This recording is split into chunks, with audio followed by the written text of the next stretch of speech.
When you walk up to the vehicle with the key, it does have the full proximity key system, but when you walk up to the vehicle, the only thing it does is turn on the interior lights. So it does sense the key, turns on the exterior lights, but there's no puddle lights or approach lights or anything like that, even any exterior lights that turn on at all. Now when we hit the unlock button, you see it flashes lights there, turns on the interior lights, but it does not turn on any exterior lights.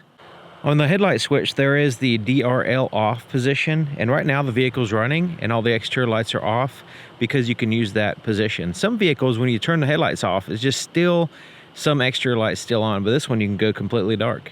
Now I have the parking lights on, and when you turn on the parking lights, these white LED lights turn on, and they are the daytime running lights. Very nice accent lights as well.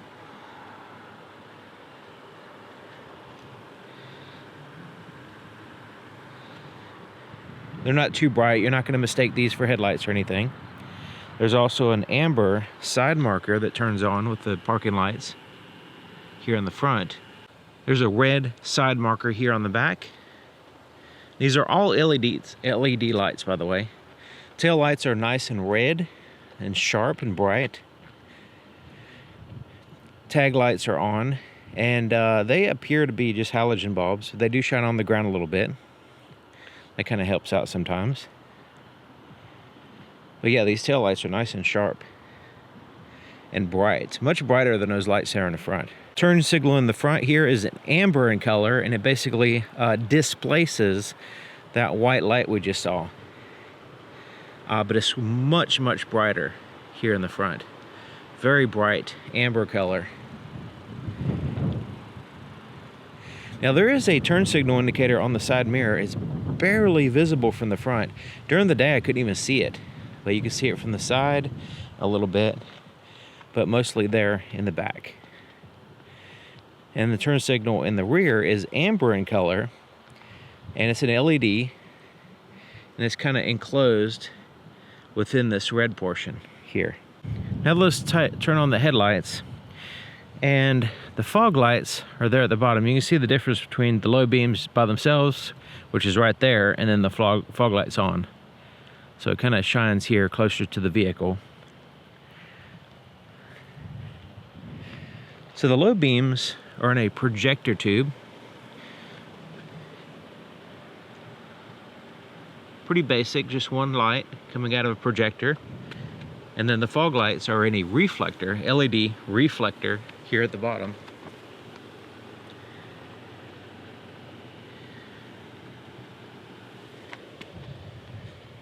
And we still have those accent lights as well.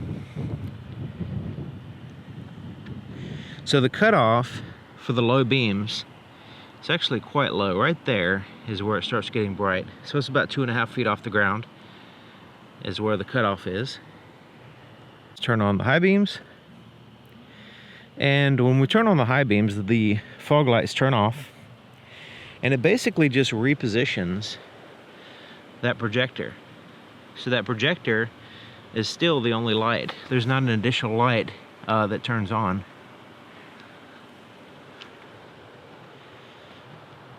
So it basically looks the same from this view, except for we have a much higher light. And it projects down the road a little bit better. And we'll see going down the road here in a second. Looking at the cargo area, it has just a single light here to the right. It's right there, not super bright. It just kind of illuminates this area quite okay, I guess. But the rest of the cargo area is dark. And now you notice I'm doing this before it's actually dark out, because otherwise you would barely see anything. Because this area is the only area that's illuminated. Like this case blocks the rest of the light from going over here. So this is dark, and so yeah, this is very inadequate cargo lighting in my opinion. The inside of the back door, there's no puddle lights or anything like that. The only light in the door actually is this light for the power windows, little finder light right there, which does come in handy. So the lights back here is just a dome light. Illuminates the seats, not so much the floorboard. Now there is some USB ports that are backlit illuminated back here, which is nice. The inside of the front door, same deal. There's pretty much no lights except for just the lights on the buttons. But they are all illuminated.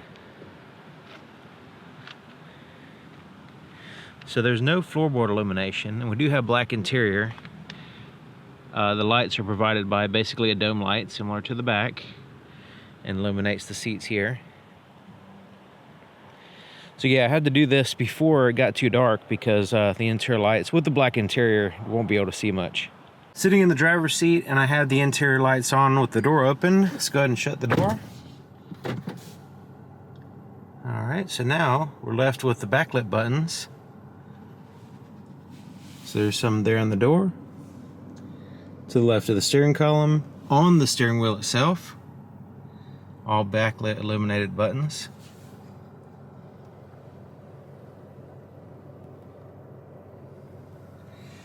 Here's the gauge cluster,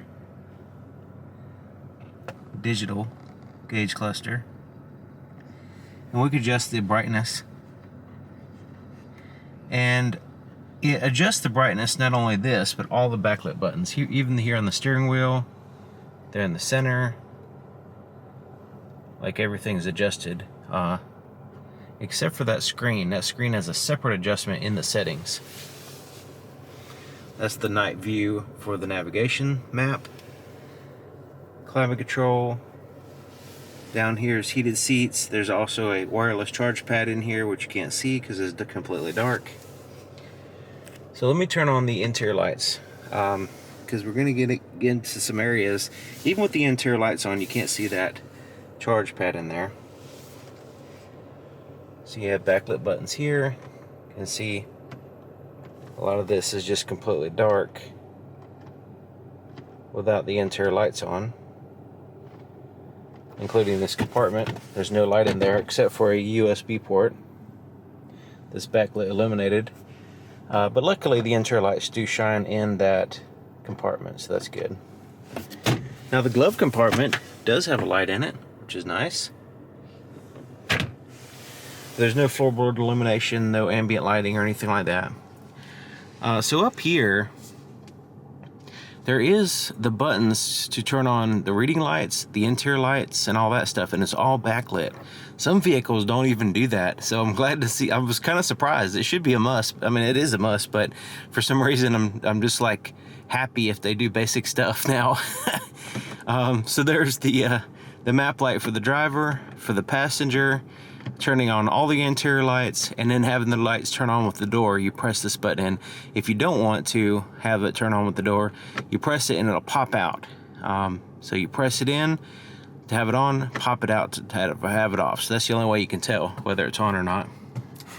The visors, when you open up these little mirrors right here, this light turns on. Put it in reverse so we can see the camera. And the camera's pretty bright, so let me turn the brightness on the camera down on my camera. All right, so there's the view from the backup camera. And yeah, you can see pretty dang good.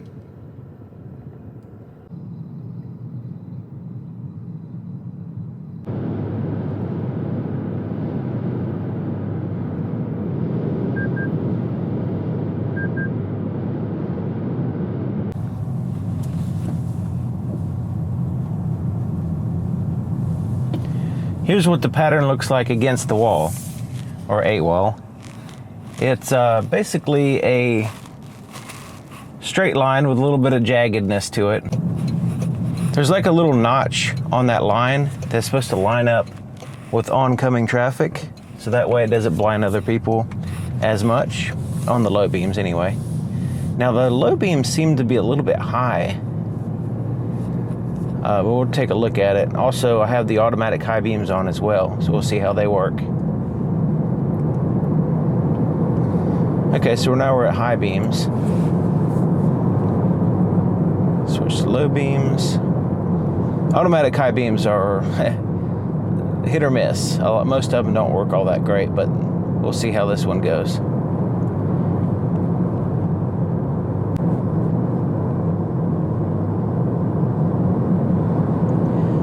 So as we're going up and down these hills, that little notch on the low beams is intended to, as the vehicle goes up and down, not blind oncoming traffic. And it seems to be doing a decent job of that, and still giving me decent visibility even with the low beams on.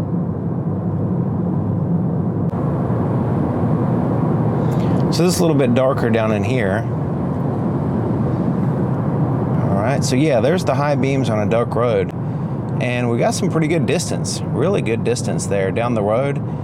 We only have 2 projectors, but since the pattern overlaps pretty well, so I'm not seeing like a problem with like patchiness or anything like that. But yeah, I can see on the sides of the roads, the trees, and it's all the tail lights. Went to low beams, now it's going back up.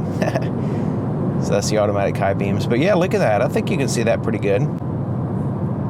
That is a really good view for a vehicle this low to the ground, and the brightness of the LED headlights is, I would say, pretty decent. It's not like wowing you or anything. It's not like spectacular, but it does a good job of giving you good visibility down the road for a vehicle in this price range and everything. I think this is pretty good.